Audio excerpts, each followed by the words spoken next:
바사왕 고레스 원년에 여호와께서 예레미야의 입을 통하여 하신 말씀을 이루게 하시려고 바사왕 고레스의 마음을 감동시키네.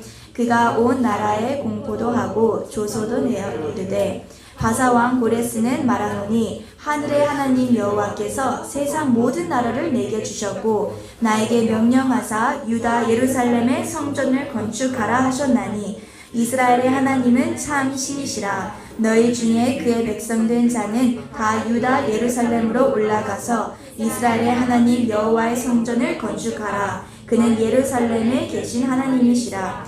그 남아있는 백성이 어느 곳에 머물러 살든지 그곳 사람들이 마땅히 은과 금과 물건과 짐승으로 도와주고 그 외에도 예루살렘에 세울 하나님의 성전을 위하여 예물을 기쁘게 드릴지니라 하였더라. 아멘. 할렐루야. 네, 오늘 말씀은 이제 앞부분은 항상 우리가 빨리빨리 요약하면서 넘어가도록 하겠습니다. 자, 우리 혹시 7대 제국, 7대 짐승 기억하시는 분 계시면 한번 불러주실 수 있을까요? 애국. 자, 애국.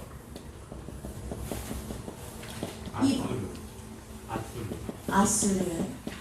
3번. 바벨론. 페르시아. 아니 오늘 말씀에서는 바사라고 하죠. 바사. 헬라. 그 다음에 로마.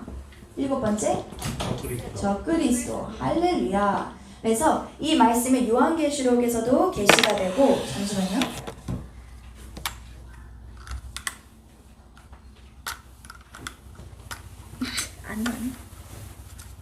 자, 일부러 제 전용 이걸 가져왔지만 나오지를 않네요. 근데 너무 지난번에 마크가 안 나와가지고. 네, 그래서 적그리스도까지 했는데 이와 같이 하나님은 세상의 역사를 제국사로 이어가세요. 그런데 이 제국들은 그냥 아무 제국이나 꼽은 게 아니라 모두 다 예수 그리스도의 구속사와 연관된 제국이에요. 그냥 당시에 뭐 중국에 뭐라고 하죠? 칭 다이너스티도 있었고 여러 당대국들이 있었잖아요.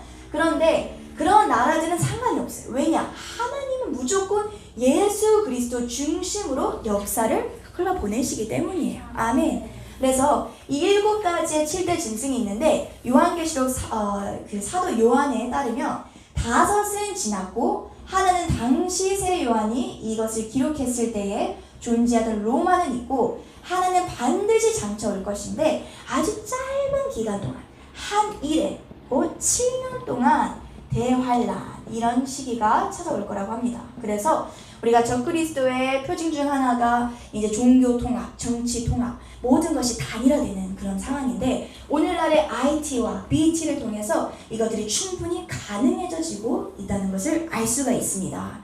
그래서 지난주에 이제 저희가 함께 바벨론과 아수르와 바벨론을 상고했는데 그 전에 우리가 애굽에 대해서 나눌 때 애굽의 제국을 어떻게 이스라엘 백성들이 이겼다고 했죠?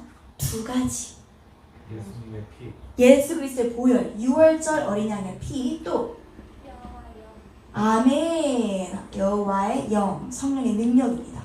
그 다음에 아수르는 무엇으로 이겼다고 했죠? 기도. 어떤 거요? 기도. 할렐루야! 부르짖는 기도. 히스기야 왕의 부르짖는 기도. 아버지. 히스기야 왕인데 이 부르짖는 기도가 이 부르짖다의 뜻이 무슨 뜻이냐면 부르짖다. 영어로 cry라는 단어예요. 울다 cry가 아니라 외치다 cry인데 이게 원어가 무슨 뜻이냐? 대기권 공기를 찢다예요. 찢다. 근데 우리가 이 하늘의 구조를 보면 첫 번째 하늘, 인간이 볼 수 있는 하늘이 있고 두 번째 second heavens라고 해서 여기는 악한 사단이 저 권세를 잡고 있는 거예요. 그래서 공중 권세 잡은 자라고 하죠. 그 다음에 맨 위에가 이제 하나님과 천사들이 계시는 바로 뭐라고 하죠? 셋째 하늘이에요. 근데 공중 대기를 찢다는 것은 무엇이냐? 우리가 부르짖는 기도, 묵상 기도가 아니라 부르짖는 기도를 할 때 이 공중 권세 잡은 자의 권세를 우리가 찢는다는 거예요. 할렐루야. 그렇기 때문에 부르짖을 때 내가 지금 허공에다가 부르짖는 게 아니라 나의 부르짖음의 기도가 영적인 세계에서는 위력을 발휘하고 있다는 것입니다. 할렐루야. 사단을 찢는 여러분이 되시길 축복합니다. 아멘. 내가 막 우울하고 기분이 우중충할 때 그냥 사단아, 악한 사단아, 그 권세, 그 감정과 그 생각들을 찢어버려야 돼요. 할렐루야. 아멘. 그래서 이제 부르짖는 기도했고, 그다음에 세 번째, 바벨론은 어떻게 이겼죠? 바벨론, 다니엘과 세 친구들은 무엇으로 이 바벨론 제국의 느부갓네살 왕을 이겼을까요? 이래서 반복이 중요합니다. 여러분, 제가 세 번째 하는 건데, 잠깐만, 이 바벨론, 이제 이거는 이제 두 번째 하는 거지만, 바벨론 무엇으로 이겼어요? 한번 생각해 보시죠. 다들 눈에 막 피하시네요. 하나님한테만 순종했어요. 왕한테 순종. 오, 할렐루야. 그래서 그게 뭐예요? 무엇을 죽였어요? 지정이. 그렇죠. 할렐루야. 나의 뜻을 죽였어요. 어떻게 이겼냐? 나의 뜻을 하나님의 뜻으로 바꾸었다는 거예요. 아멘. 그런데 오늘날 많은 사람들은 무엇을 죽여야 될지 모르는 경우가 훨씬 더 많아요. 내가 하나님께 나의 지정의를 반납을 해야 되는데 도대체 어떤 부분에 있어 나의 지정의를 하나님께 바쳐야 하는가 했을 경우에 우리는 세 가지로 나눌 수가 있어요. 첫째, 영적인 리더 앞에. 할렐루야. 아멘이. 좀 약간 제대로 열심히 안 하고 계시나 봐요. 근데 순종을. 자, 영적 리더 앞에. 두 번째는 누구냐? 부모님에게. 할렐루야. 세 번째는 누굴까요? 남편에게입니다. 자, 우리 여자분들 주여. 여자분들 계시는데 제가 오늘 들은 말 중 하나가 남편의 뜻이 내 생각과는 다르다 할지라도 내 뜻이 맞다고 내가 이미 하나님께 뭔가 답답을 받고 말씀의 확신과 확증을 받았는데도 내가 남편의 뜻에 속이지 않으면 나를 향한 하나님의 뜻도 이루어지지 않는다는 거예요. 이게 바로 성경의 Christian marriage, 부부 결혼 생활의 가장 큰 원리예요. 그렇기 때문에 여자들이 더 오래 살잖아요. 왜 그럴까요? 하나님 우리의 수고를 아시기 때문이에요. 그거는 제 해석이고요. 아무튼 그 왜 여자들이 더 기도를 많이 할까요? 왜냐? 우리는 하나님께서 이와 같은 훈련을 시키기 때문이에요. 그렇지만 남편은 또 목숨을 다해 와이프를 사랑하는 거예요. 마치 교회가 예수님께 복종하고 예수님이 자기 자신을 십자가에 죽음으로써 이 교회를 산 것 같이 모든 남자는 와이프의 마음을 얻으려면 자기의 자존심도 죽이고 자기의 분노도 죽이고 자기의 서운한 마음도 죽여야 되는 거예요. 할렐루야. 아멘. 그래서 조금 이따가 결혼에 대한 특강을 하나 하겠습니다. 근데 이건 기대하셔도 좋아요. 진짜 이거는 배우자를 찾는 데 있어 가장 핵심적인 말씀이자 저에게 하나님이 저를 뒤집어 놓으신 말씀입니다. 할렐루야. 그래서 바벨론은 일단 이제 하나님의 뜻으로 승리를 했어요. 얼마나 감사해요. 우리가 이런 제국들을 쌓을 때 하나님이 돈을 요구하는 것도 아니에요. 학부를 요구하는 것도 아니에요. 무엇을 요구한다고요? 나를 힘들게 하고 나를 고생케 하는 나의 살아있는 뜻을 반납하라는 거예요. 얼마나 감사해요. 그쵸? 나만 윈윈이지 사실 하나님 윈하는 거 별로 없어요. 아멘. 그래서 오늘은 이제 페르시아와 헬라에 대한 말씀을 나눌 건데 페르시아와 헬라의 원리는 똑같아요. 무슨 원리냐? 바로 하나님의 말씀이에요. 말씀. 아멘. 그래서 이거는 좀 여러분에게 스토리를 알려드려야 돼요. 이거는 성경에는 정확하게 나와 있지는 않지만 세계 역사를 살펴보면 성경의 말씀을 다시 좀 구체적으로 비춰주는 부분입니다. 자, 바벨론 왕 때에 이제 다니엘이 어떤 다니엘에게 일이 일어나냐면 느부갓네살 왕이 이 신상에 대한 꿈을 꾸죠. 머리는 금이고 가슴은 은이고 등등등. 근데 이 신장에 대한 꿈을 꾸고 갑자기 하늘에 날아온 산돌이 이 발가락을 치더니 이게 확 무너진 거예요. 엄청 공포스러운 꿈이에요. 그래서 이제 느부갓네살 왕이 그 이후로 밥도 못 먹고 이제 거의 막 머리가 깨질 것 같이 아프고 두려움에 이제 시달리기 시작해요. 그래서 막 이 마술사들, 점술가들, 꿈을 해석하는 자들을 다 모아요. 마치 바로처럼, 애굽의 바로처럼. 그런데 아무도 못 풀어주는 거예요. 그래서 이제 어떤 명령을 내리냐면 내가 이 꿈을 내가 누구에게도 말하지 않을 건데 이 꿈이 무엇인지도 먼저 이거다. 이 꿈을 그 해설가들에게 말하지 않았어요. 그리고 너희들이 와서 직접 내가 꾼 꿈과 두 번째 그 꿈에 대한 해석을 말해라. 이렇게 말씀을 하세요. 그 뜻은 즉슨 어제 저녁에 선아가 꾼 꿈을 내가 뭔지도 알아맞혀야 되고 그리고 그것조차도 내가 해석을 해줘야 되는 거예요. 불가능한 상황이라는 거예요. 그런데 어떤 일이 벌어지냐. 이 느부갓네살의 꿈을 아무도 해석하지 못하니까 이제 이 사람이 분노에 뒤집어져서 모든 그 상위권에 있는 높은 약간 그 간부들이나 이제 뭐라고 하죠? 그런 사람들을 정치인들? 잘 모르겠네요. 관료들, 할렐루야 감사해요. 관료들을 죽인다고 해요. 근데 이 관료 중에 누가 있었냐? 다니엘과 세 친구가 있었던 거예요. 그래서 다니엘과 세 친구가 이걸 듣자마자 다니엘이 세 친구에게 중보 기도를 해달라고 해요. 내가 왕을 찾아가서 꿈을 해석해 주겠다. 중보 기도를 할 때 그때 다니엘이 이 계시를 받는 거예요. 해석까지도. 이 각각 무슨 나라를 상징하는지까지도. 그래서 이걸 갖고 이제 느부갓네살 왕에게 가니까 이제 느부갓네살 왕이 이제 놀라서 당연히 이제 진급을 시켜주죠. 그런데 중요한 건 뭐냐? 인간에게 두려움이 찾아올 때 하나님을 붙잡지 않고 자기의 살아있는 지정의를 잡으면 교만해져요. 그래서 무엇을 하냐? 70m나 되는 토성을 쌓아요. 이 바벨론의 그 70m나 되는 토성을 쌓는데 이게 오늘날의 마그다드라는 도시예요.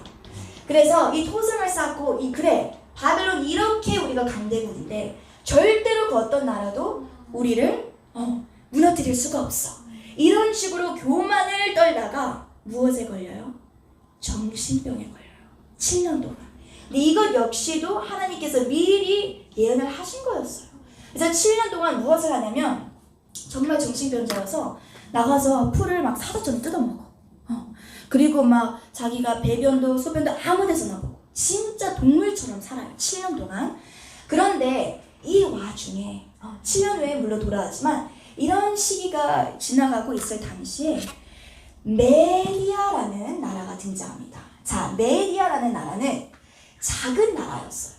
이 메디아라는 나라는 오늘날 이제 중동 쪽에 있는 그런 나라인데 메디아에 한 왕이 있었어요. 근데 어느 날 이 왕도 꿈을 꿔요. 무슨 꿈이냐? 자기의 딸이 높은 산 위에 올라가서 소변을 보는데 이 소변이 모든 세상을 차고차고 넘쳐서 홍수처럼 덮어버려요. 그래서 이 왕이 너무 놀라서 이제 꿈을 해석하는 자들에게 이걸 풀어달라 하니까 이 딸이 나중에 임신할 것인데 이 딸이 낳는 이 아들, 그러니까 자기 외손주가 이 왕을 결국에는 제패한다는 거예요. 무너뜨린다는 거예요. 그래서 이 두려움에 휩싸인 이 왕 역시도 무엇을 하냐? 공주를 추방시켜요. 이 공주를 어디로 내쫓아내냐면 페르시아라는 작은 동네로 추방을 시켜요. 이건 동네고요. 메디아는 그래도 국가예요. 차원이 달라요. 국가가 아니에요. 페르시아는. 그래서 공주가 페르시아 왔는데 빈손으로 왔으니까 또 당신은 여성 인권 이런 게 아무것도 없잖아요. 그래서 불량배한테 걸려서 애가 생겨버려요. 근데 이 애가 생겼는데 이 애가 이제 공주가 애를 낳을 때쯤 되니까 이제 아버님에게 다시 연락을 해요. 아버지에게. 아버지 제가 저를 내쫓아내셔도 뭐라 하진 않겠지만 아이만큼은 제 고향 땅에서 낳게 해주세요. 그래서 몇 년 이제 뒤에 이제 다시 재회를 하죠. 그래서 메디아라는 땅에서 다시 아기를 낳아요. 근데 이 외손주의 얼굴을 이 왕이 어느 날 가서 보니까 옛날에 꿨던 그 꿈이 기억나면서 두려움이 확 다시 들어오는 거예요. 그래서 이 아기를 총리인 하박국, 이게 그 선지자 하박국이 아니라 총리 이름이 하박국인데 이 총리에게 시켜서 이 아이를 죽이라고 해요. 살해하라고 해요. 그런데 이 총리가 아기를 보니까 너무 가여운 마음을 하나님 주신 거예요. 그래서 죽이지 못하고 그때 당시에 자기 신하가 동시간대에 아이를 낳은 신하가 있었던 거예요. 그래서 그 아기랑 바꿔치기를 해요. 그 신하의 아기를 대신 죽여요. 그래서 이 아기는 이제 공주는 자기 아들이 죽었다는 거예요. 이유도 모르고. 그래서 다시 돌아가요. 울면서 돌아가서 이제 아이를 잃은 상태로. 그러면서 이제 이 아기가 자라나요. 계속 이제 성장을 하는데 청소년이 되니까 다른 아이들과 비해서 너무 이 무술도 잘하고 칼싸움도 잘하고 전쟁기가 막 발동을 하는 거예요. 너무 잘 싸우는 거예요. 전쟁의 신이에요. 그래서 이 아이를 어느 날 이 왕이 주목해서 보는데 자기 딸이랑 너무 닮은 거예요. 얼굴이 너무 유사해서 어느 날 총리를 불러서 물어봐요. 그래서 총리가 그때 자수를 해요. 사실은 제가 어렸을 때 죽일 수가 없어서 바꿔치기를 했습니다. 그러자마자 이제 이 왕이 이 외손주를 다시 쫓아내버려요. 왜 죽이지 않았을까? 이건 우리가 모르는 건데 어떻게 보면 하나님께서 또 개입하신 거라고 생각해요. 그런데 이 아들을 죽이지 않고 외손주를 죽이지 않고 다시 쫓아내요. 그래서 이 아들이 페르시아 와요. 외손주가. 그래서 어머니를 찾아가요. 어머니 제가 사실 어머니의 아들입니다. 내 아들은 분명히 죽었는데 아니 이래 해서 사실 제가 이렇게 바꿔치기를 당해서 그동안 메디아에서 자랐습니다.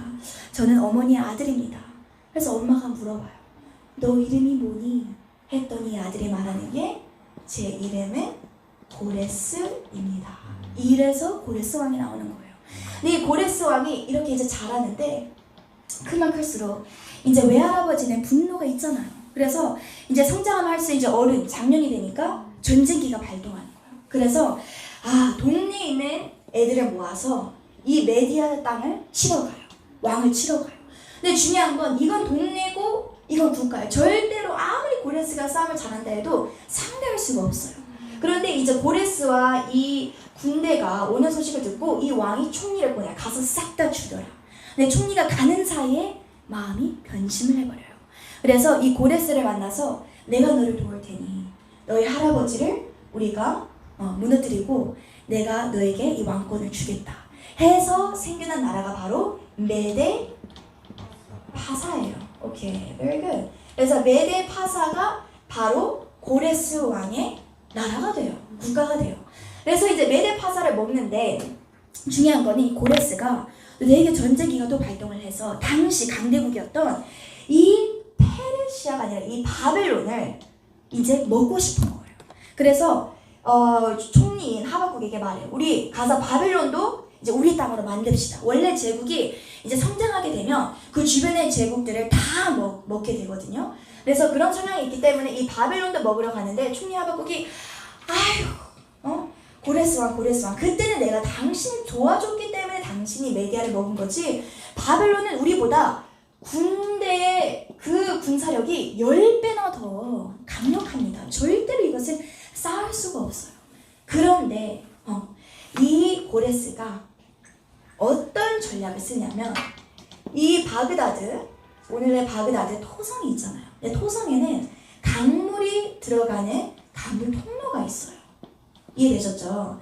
그래서 원래 문들은 다 아무리 굳게 닫혀있다 할지라도 이 강물을 통해서, 이 통로를 통해서 들어갈 수 있다는 것을 지략을 쓴 거예요.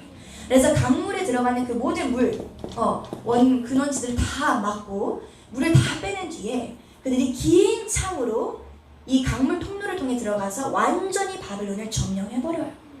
그래서 이렇게 고레스 왕이 당시 이스라엘 백성이 바벨론의 포로로 붙잡혔을 때 고레스가 왕으로 즉임을 합니다. 그래서 이 고레스 왕이 이제 이 바벨론 땅을 먹었는데 막 바벨론 사람들은 난리가 났어. 막 싸우고 죽임을 당하고 싸우고 죽임을 당하는데 유일하게 한 부류의 사람들만 너무 평안해요. 그리고 이 고레스 왕에게 무엇이라고 하냐면 오실 분이 오셨으니까 이렇게 말을 하는 거예요. 마치 예상하고 다 알았던 거죠. 근데 이들이 누구냐? 포로로 잡혔던 이스라엘 백성이에요. 자, 왜 그들은 이 고레스 왕이 이미 바벨론으로 올 것을 알고 있었을까요? 바로 다니엘서에 기록된 환상 때문이에요. 그 계시 때문이에요. 결국 하나님의 말씀 때문에 그들은 싸우지 않고 오히려 고레스 왕을 영접을 해요. 근데 제가 이 말씀 묵상에서 무엇을 깨달았냐면 하나님의 말씀이 없으면 어쩔 때는 보세요. 하나님의 말씀이 없었으면 고레스 왕이 나중에는 이스라엘 백성을 풀어주는 사람이 되거든요. 고레스 왕이 나중에 포로 귀환 운동을 해서 이스라엘 백성을 다 보내줘버려요. 예루살렘 성까지 건축하는 걸 다 도와줘요. 그런데 우리의 육적인 눈, 하나님의 말씀이 기준으로 되어 있지 않는 육적인 눈은 그냥 하나님께서 나에게 보내주신 사람, 나에게 보내주신 축복의 통로를 싹둑 그냥 잘라버려요. 결국 누가 고생해요? 내가 고생하는 거예요. 이제 말씀이 기반이 되어 있는 사람은 알아차릴 수가 있어요. 할렐루야. 그래서 이것도 조금 이따 만남의 축복에 대해서 얘기를 할 건데, 두 번째는 무엇이냐? 헬라도 똑같은 원리예요. 이제 어떤 일이 벌어지냐? 이제 한창 이제 페르시아가 막 성장을 할 때 헬라라는 나라가 유럽에서 등장을 해요. 자, 여기까지는 다 중동 땅 쪽이에요. 근데 처음으로 유럽 땅에 나라가 나타나요. 이때부터 이제 그게 바뀌어요. 영향권이. 옛날에 중동의 영향권이 있으면 이제 하나님께서 유럽의 영향권으로 넘어가는 전환점이에요. 근데 이 헬라의 왕 알렉산더가 이 페르시아 군대에 비해서 군대 수가 훨씬 더 낮아요. 역시나 완전히 약국이 너무 약국? 약속. 엄청 약한 나라인데 도저히 싸울 수가 없어요. 싸울 수가 없는데 또 어떤 전법을 쓰냐? 자, 어떤 전법을 쓰냐? 페르시아 군인들은 엄청나게 두꺼운 철갑을 입고 싸워요. 무기도 많고요, 장비도 많아요. 그런데 수가 너무 많은데 그때 쨍쨍한 여름 날씨예요. 그럼 이들이 빨리 싸우고 들어가야지 이 효과를 보는데 계속 몇 시간 노출이 돼 있으면 어떻게 될까요? 사람이 탈수증이 생기면서 쓰러져서 죽기까지도 해요. 그래서 이 헬라의 알렉산더 왕이 무엇을 쓰냐? 마차 전법을 써요. 그래서 마차로 이들에게 가까이 가지는 않고 뱅뱅 도는 거예요. 작은 숫자로. 그러니까 뱅뱅 도니까 얘네들이 뭘 할 수가 없어요. 마차 전법이 아니니까. 그래서 몇 시간씩 뱅뱅 도니까 이 군인들이 탈수증에 걸려서 어지러움증에 다 기절해버리고 그때 가서 제패를 한 게 바로 헬라의 유명한 전쟁 역사 중 하나예요. 그래서 이렇게 해서 이제 헬라가 등장을 하는데 이때 헬라가 등장하고 나서 이제 이스라엘 백성까지도 점령하러 가요. 근데 이스라엘 백성 예루살렘으로 가는데 역시나 이 유태인들이 뭐라고 한다고요? 오실 리가 오셨습니까? 하고 오는 거예요. 이거는 막 잘 보이려고 하는 게 아니라 이들은 이미 예상하고 알았다는 거예요. 그래서 하나님의 말씀이 있는 사람들은 무엇을 하냐? 하나님의 뜻을 분별하고 그 뜻이 나의 생각과는 달라. 알렉산더 왕이 예루살렘 와서 우리가 싸워야지 살아났는데 영접하면 이 사람을 살려줄까? 하는데도 말씀으로 그래 우리 이스라엘 백성은 오실 메시아를 기다리고 있어. 그 뜻은 즉슨 우리에게는 미래가 있는 거야. 여기서 하나님께서 대를 끊지 않으실 거야. 이것에 대한 확신이 있으니까 하나님의 뜻이 이해가 되지 않는다 할지라도 영접하는 거예요. 할렐루야. 아멘. 그래서 오늘은 이제 무슨 말씀을 나누고 싶냐면 말씀의 위력에 대해서 조금 여러분과 짧게 간증을 하고 오늘 시간을 마치고 싶어요. 사실 저는 오늘 이 복음의 원리 다양하게 이제 많지만 사실 이 말씀만큼 중요한 게 없다고 생각하는 게 제가 기도로 이제 제 뜻을 죽일 때 기도로 뜻을 죽이고 또 예배로 계속 뜻을 죽이고 하지만 항상 마지막 마무리 마지막 5% 찌꺼기 마지막 0.5% 찌꺼기 이것을 완전히 제거해주는 것이 항상 하나님의 말씀이었어요. 아멘. 근데 이 말씀은 꼭 여러분 말씀은 꼭 막 하나하나의 성경 구절뿐 아니라 성경의 인물의 이야기를 통해서도 우리는 응답을 받을 수가 있는 거예요.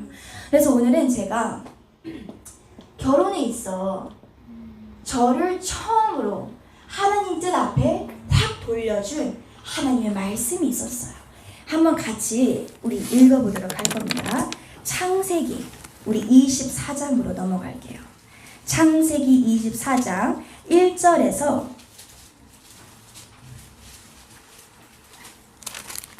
3절까지 1절에서 4절까지 읽겠습니다. 창세기 24장 1절에서 4절까지 자 합심을 읽겠습니다. 시작! 아브라함이 나이가 많아 늙었고 여호와께서 그에게 범사에 복을 주셨더라. 아브라함이 자기 집 모든 소유를 맡은 늙은 종에게 이르되 청하건대 내 허벅지 밑에 내 손을 넣어라. 내가 너에게 하늘의 하나님 땅의 하나님이신 여호와를 가리켜 맹세하게 하려니 너는 내가 거주하는 이 지방 가나안 북색의 딸 중에서 내 아들을 위하여 아내를 택하지 말고 내 고향 내 족속에게로 가서 내 아들 이삭을 위하여 아내를 택하라. 아멘. 그 다음에 저희 56절에서 58절 말씀 한번 합심으로 읽겠습니다. 56, 57, 58 시작. 그 사람이 그들에게 이르되 나를 만류하지 마소서. 여호와께서 내게 형통한 길을 주셨으니 나를 보내어 내 주인에게로 돌아가게 하소서. 그들이 이르되 우리가 소녀를 불러 그에게 물으리라 하고 리브가를 불러 그에게 이르되 내가 이 사람과 함께 가려느냐. 그가 대답하되 가겠나이다. 아멘. 맞아. 63절에서 67절 말씀 시작. 이삭이 저물 때에 들에 나가 묵상하다가 눈을 들어보매 낙타들이 오는지라. 리브가가 눈을 들어 이삭을 바라보고 낙타에서 내려 종에게 말하되 들에서 배회하다가 우리에게로 마주오는 자가 누구냐. 종이 이르되 이는 내 주인이이다. 리브가가 너를 가지고 자기 얼굴을 가리더라. 종이 그 행한 일을 다 이삭에게 아뢰매 이삭이 리브가를 인도하여 그의 어머니 사라의 장막으로 드리고 그를 맞이하여 아내로 삼고 사랑하였으니 이삭이 그의 어머니를 장례한 후에 위로를 얻었더라. 아멘. 제가 이 말씀을 새벽기도 끝나고 책상에서 딱 읽는데 펑펑 울었어요. 근데 이 말씀이 저를 살렸습니다. 할렐루야. 그래서 오늘 이것에 대해 우리가 이영환 전도사님 그 영상 클립 저도 봤는데 그것을 이제 여러분에게 성경적인 원리대로 한 번 더 설명해 드리고 싶어요. 자, 결혼의 가장 대표적인 말씀이 첫 번째 아담과 하와예요. 아담과 하와. 아담이 갈비뼈, 하나님께서 아담을 재우시고 갈비뼈를 취했다고 하지만 이 재우다의 원어는 무엇이냐? 죽다이다예요. 하나님이 즉 아담을 죽이고 그 뼈를 취해서 아내를 만들었다는 거예요. 무슨 뜻이냐? 남편들아 죽기까지 아내를 사랑하라. 할렐루야. 경비는 좀 이제 한 번씩 돌아가면서 할 거예요. 할렐루야. 아멘을 안 하시네. 아멘. 지금 미래 아내가 이 영상을 보고 있을 수 있으니까 잘하세요. 자, 결혼 첫 번째 뭐라고요? 아담과 하와예요. 아담과 하와. 그렇다면 죽어서 나를 얻어준 이 남편에게 와이프는 그러면 순종을 해야 될까요? 말아야 될까요? 해야 되고 약간 늦었어요. 죽기까지 정말 나를 위해서 죽었기 때문에 나를 얻은 거라면 내가 생긴 거라면 이 하와는 아담의 말에 순종을 해야 돼요. 이 순종을 많은 사람이 불편하게 생각하는데 절대 아니에요. 왜 순종을 원하냐? 순종과 사랑이 뭉칠 때 진짜 연합이 일어나요. 진짜 둘 다 성장하는 거예요. 둘 중 하나라도 빠지면 한 명만 성장하고 오늘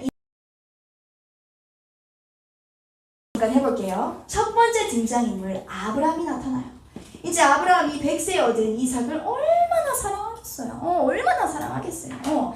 이게 아들을 사랑하니까 아들에게 그냥 아무나 만나게 해주고 싶어요. 제일 좋은 와이프를 주고 싶어요. 제일 좋은 와이프를 주고 싶어요. 그래서 아브라함이 이제 엘리에셀이라는 종에게 가서 나의 며느리를 찾아와라. 근데 아브라함이 우리가 주목해야 될 점이 있어요.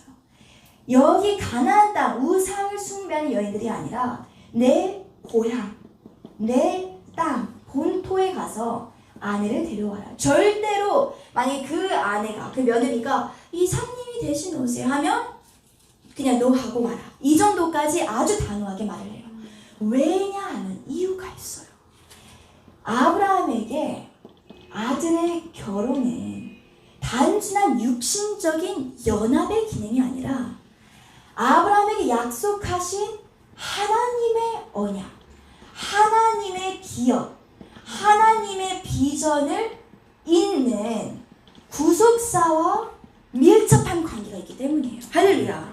우리를 향한 하나님의 계획이, 결혼을 향한 계획이 뭐냐면 단순한 육신적인 조합, 연합이 아니라 뭐라고요? 하나님의 언약과 기업과 비전, 구속사를 잇는 기능이라는 거예요. 아멘. 여기 때문에 벌써부터 우리 초점은 어떻게 돼야 돼요? 이 세 가지를 먼저 내가 받아야 돼요. 내가 명확하게 있어야지 누구를 알아보죠. 할렐루야. 아멘. 그래서 이제 엘리에셀에게 말해요. 엘리에셀이 가는 길에 또 주목해야 될 게 있어요. 다 캐릭터마다. 엘리에셀은 가다가 기도를 해요. 하나님, 이 우리 주인님 아브라함의 기도 제목대로 정말 저희가 꼭 며느리감을 찾아오게 해주세요. 정말 기도를 열심히 하고, 두 번째는 무엇을 하냐? 저에게 몇 가지의 사인, 표징을 보여주세요. 제가 지금 낙타 10마리를 끌고 가는데, 제가 도착하자마자 그 우물가에서 제 낙타 10마리를 다 물을 먹여줄 수 있는 사람, 물어보지 않아도 제가 먹여드릴까요? 하는 여자를 찾게 해주세요. 이렇게 기도하고 이제 도착을 해요. 그랬더니 도착하자마자 낮 시간에 별로 여자들이 안 다녀요. 너무 더워서. 그런데 그 우물가에 리브가가 나와서 물을 뜨는 거예요. 용모가 너무 아름답고. 근데 그게 중요한 게 아니죠.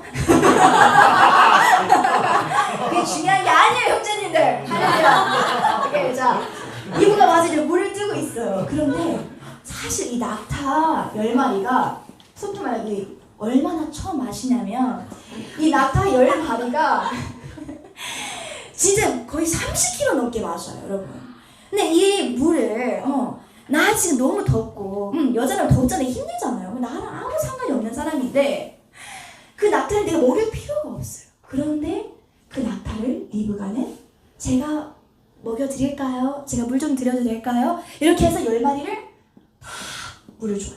그때까지 엘리에셀은 아무 말도 하지 않아요. 그냥 지켜보고 있는데, 이게 딱 10마리에게 나눠주고 나서 이제 엘리에셀이 리브가에게 설명을 해줘요.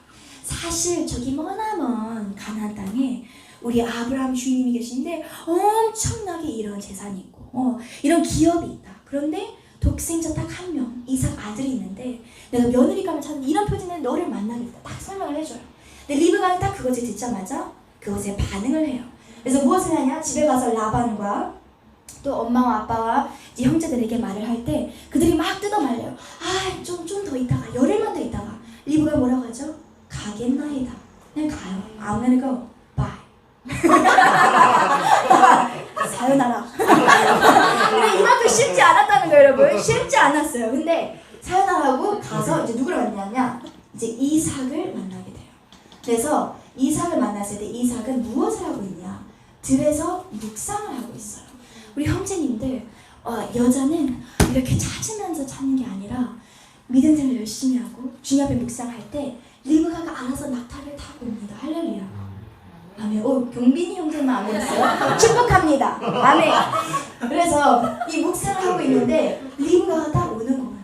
근데 사실 처음 만났는데 좋아할 거랑 어떻게 생각하겠어요. 근데 오늘 마지막 구절, 이삭이 리브가를 보자마자 사랑에 빠져버려요. 그렇기 때문에 오늘 말씀, 이제 그거는 아주 표면적으로만 훑은 건데 여기에 영적인 원리가 있어요. 자, 아브라함은, 우린 이 이야기를 통해 어떻게 성삼위일체 하나님께서 우리의 결혼, 만남의 축복, 어떤 관계에서든지 그 가운데 개입하시는지를 볼 수가 있어요. 아브라함은 첫째 누구를 의미하냐? 하나님 아버지를 의미해요. 하나님, 결혼에 대한 하나님의 뜻이 있다는 거예요. 하나님은 태초부터 이삭을 향해 어렸을 때부터가 아니라 태어나기 전부터 리브가를 점 찍어뒀다는 거예요. 그렇기 때문에 이삭이 만약 가난 여자나 하늘 팔았으면 결국은 무엇이냐? 결국은 이어질 수밖에 없어요. 하나님은 신실하기 때문에 베스트를 줘요. 최선을 주세요, 하나님은. 그런데 내가 아무리 더라도 이거는 나만 고생이에요. 그렇기 때문에 우리는 참고 인내하고 내가 먼저 좋은 사람이 돼야 돼요. 아멘. 그래서 이렇게 하나님은 태초부터 우리를 향한 믿음의 배우자가 있다는 거예요. 아멘. 그런데 이제 하나님께서 무엇을 그 다음에 하시냐? Holy Spirit, 성령님. 이 엘리에셀의 원어의 의미가 뭐냐? 돕는 자예요. 보혜사. 하나님은 성령님을 통하여 무엇을 하시냐? 우리가 하나님의 뜻을 알아차릴 수 있도록 지혜를 주세요. 근데 이게 어떤 지혜냐? 이게 되게 중요해요. 엘리에셀의 이 표징들을 한번 생각해 봐야 돼요. 엘리에셀 표징은 그 어떤 이삭의 표징과 이삭의 기준이 아니었어요. 성령님은 성령님만의 기준이 있다는 거예요. 하나님의 기준이 있어요.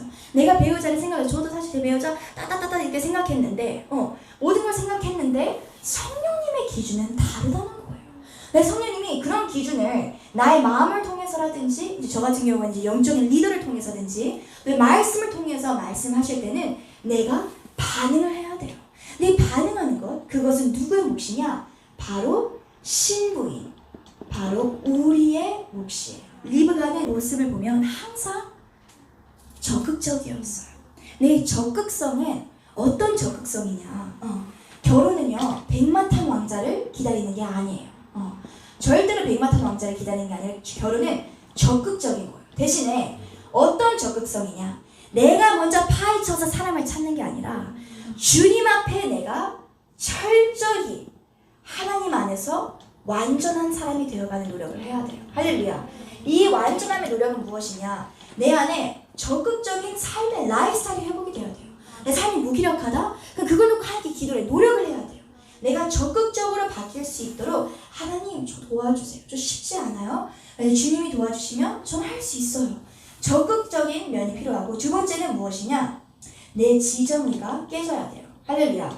리브가의 지정의가 살아있으면 아무리만 뭐라 셜라셜라 엘리에셀님이 말씀을 하셔도 안 가. 내가 왜 가? 그 먼 땅을. 나 잘 살고 있는데. 사실 리브가 너무 좋은 예예요. 왜냐면 리브가의 용모가 매우 예뻐요. 아주 아름다워요.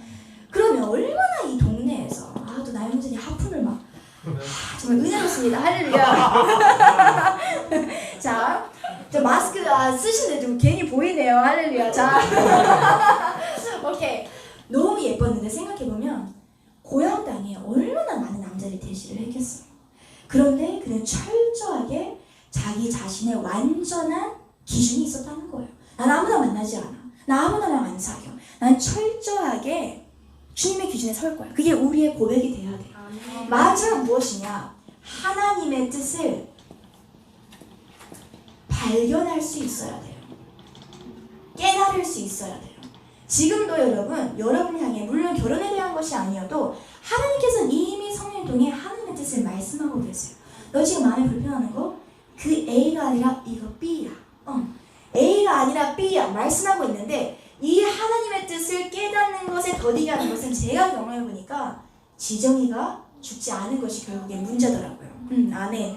그래서 이제 리브가는 이 세 가지, 여러 가지가 있겠지만 이런 식으로 리브가는 하나님의 뜻을 알아차릴 수 있는 준비된 신부였어요. 우리도 준비된 신부가 돼야 돼요. 아멘. 그리고 마지막에 이삭은 누구를 의미하냐? 바로 예수 그리스도예요. 할렐루야. 예수님의 가장 큰 기쁨은 무엇이냐? 신부된 우리가 하나님의 뜻을 깨닫고 낙타에 타서 바로 하나님의 아들인 예수 그리스도와 마지막 혼인잔치를 여는 거예요. 아멘. 그래서 이 결혼의 전체적인 테마는 결국 무엇이냐? 우리는 육신의 결혼의 과정을 통해 새 예루살렘, 어린 양의 혼인잔치, 예수 그리스도와의 결혼을 초점을 맞춰야 돼요. 아멘. 이게 실질적으로 어떻게 작용이 되냐면, 제가 전현옥 전도사님을 만났는데 일단 나한테 마음이 없어요. 근데 나는 일단 마음이 생겼고 하나의 뜻이 분명해. 그러니까 내가 이제 리브가인데 리브가가 낙타를 탄 게 아니라 혼자 뛰어갔어. 막 산을 헤치고 막 갔어요. 내 이삭을 찾으러. 그런데 이제 이삭을 이제 이런데 이삭이 이렇게 하는데, 근데 그 과정이 사실 여러분 기뻤겠어요? 솔직히 말해봐요. 여러분 짝사랑 같은 거 해봤어요? 삶은 사실 처음 해봤거든요. 근데 내가 짝사랑 그냥 잠깐만 했다가 그냥 별로다 하고 말지. 내가 진짜 결혼해야 될 사람이니까 너무 힘든 거예요 이게. 그러면서 이 사람을 내가 내 짝이 맞는데, 내가 2달 동안 기도해서 맞는데, 사실 이제 에녹 전도사님 만나면서 제가 계속 적극적으로 감정을 표현했어요. 왜냐? 내 지정이가 죽었으니까 자존심이고 뭐가 없는 거야. 근데 기쁜 게 아니라 이제 거들이 기쁘죠. 기쁘고 성령님이 능력을 보여줘요. 제 힘을 한 거 아니에요. 절대로. 성령님이 보여주시니까 마음이 평안했어요. 사실은. 근데 이제 항상 만나고 나서 하루는 이제 차를 타고 갔는데 갑자기 눈물이 나는 거예요. 너무 약간 어떻게 보면 슬프고 외로워서 나는 진짜 내가 꼭 이런 식으로 결혼을 해야 되나? 왜 나를 이런 식으로 결혼시키지? 아니 뭔가 좀 행복하게 그냥 샤랄라하게 결혼시키고 싶은데 너무 이제 고되니까 제가 이제 울면서 딱 가는데 그때 제가 무엇을 체험했냐면 내가 가장 외로울 때 나를 처음부터 지금까지 나만 일방적으로 이처럼 사랑해주신 예수님의 사랑이 제 안에 막 채워지는 거예요. 근데 예수님이 저한테 그러는 거예요. 내가 근데 너를 그런 사랑으로 사랑해. 내가 널 그렇게 일방적으로 짝사랑한다 주영아. 저는 예를 들면 재영 자매님은 막 예수님과 데이트하는 느낌이야. 근데 저한테 예수님이 그런 느낌은 아닌데 어떤 느낌이냐면 그 재영 자매님만의 코드가 있어요. 근데 저는 약간 그렇진 않고 저는 어떤 이제 느낌이냐면 주님이 약간 진짜 나는 막 예를 들면 남자친구도 사귀어보고 또 주님 앞에 나아가고 어쨌든 멀어지고 하는데 내가 가장 위로하고 내가 힘들 때 주님의 심리가 내가 깨달아지는 거예요. 주님의 심정이 느껴지는 거예요. 그때 제가 그 눈물이 기쁨의 눈물로 쏟아졌어요. 그리고 그 기쁨이 말로 이 세상적인 기쁨이 아니라 하나님밖에 주실 수 없는 기쁨이었어요. 그래서 제가 울면서 큰 목소리 차 안에서 Jesus, I love you so much. 주님 너무 사랑해요. 저 에녹 오빠랑 결국 결혼하게 될 거 아는데 저 정말 주님을 위해서 살겠습니다. 나를 이렇게 사랑하는 주님인데 에녹 오빠보다도 주님을 더 사랑해요. 주님 한 분밖에 없어요. 나 주님을 위해서 그 어떤 것도 할 수 있어요. 그러면서 제 안에 내 주님을 위해서는 불가능한 게 없는 거예요. 왜냐? 내 모든 거를 다 내려놓고 일단 난 주님을 선택했고 주님의 사랑이 그 순간에는 확 부어지니까 제가 무엇을 체험했다고요? 새 예루살렘을 체험한 거예요. 할렐루야. 그래서 우리의 모든 육신적인 결혼과 결혼의 생활과 만남의 축복 속에서는 반드시 내가 지정을 죽일 때 누리는 축복이 무엇이냐? 가장 큰 새 예루살렘의 축복이에요. 아멘. 이 희락 그리고 그뿐 아니라 새 예루살렘의 순종은요 결국 나에게 제일 좋은 것을 하나님이 주셔요. 아멘. 아멘. 아멘. 그래서 이 이삭과의 혼인잔치 예수 그리스도께서 마지막 때에 반드시 재림하실 건데 우리는 결혼도 성공하고 마지막 예수님께서 재림하실 때도 성공해야 될 줄 믿습니다. 아멘. 그래서 오늘 말씀을 마무리하면서 여러분의 이렇게 이제 만남의 축복을 위해서 저도 항상 기도를 하는데 오늘 이 말씀이 여러분의 마음판에 꼭 새겨지길 축복하고요. 아멘. 그리고 또 진짜 하나님이 신실하시다는 거 꼭 기억하셨으면 좋겠어요. 오늘 말씀 페르시아와 헬라 하나님의 말씀을 이기는 건 무엇이냐? 빌립보서 1장 6절 너희 안에서 착한 일을 시작하시니까 예수 그리스도께서 재림하신 날까지 반드시 이룰 줄을 우리가 믿노라. 아멘. 내 안에 난 지금 모르겠어 그런데 이걸 순종하는데 이 사람 맞을지 아닌지 모르겠어. 너 안에 내가 처음부터 시작한 그 일을 신실하게 이룰 건데 왜 확신하지 못하니?